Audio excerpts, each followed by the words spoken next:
Okay, Team Steam Star, we are here at a commercial facility doing some office chairs. We got my man Colt on the pre-vacuuming, getting that dry particulate soil, hair, dander, dead skin cells off of there. And we've already pre-sprayed and we're cleaning some of these, getting a healthy deep cleaning.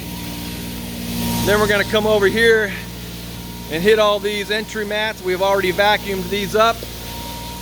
We've got a big commercial job to do, getting this back in shape. Then we're gonna come in here and do all these chairs. Going to town today.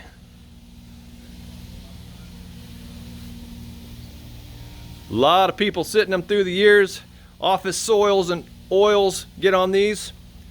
Paper products, ink, all kinds of stuff floats around. This particular facility we're in right now is a distribution center in an industrial park. So we have a lot of ambient soils too that you may not realize. And then we're gonna come in and clean all these carpet squares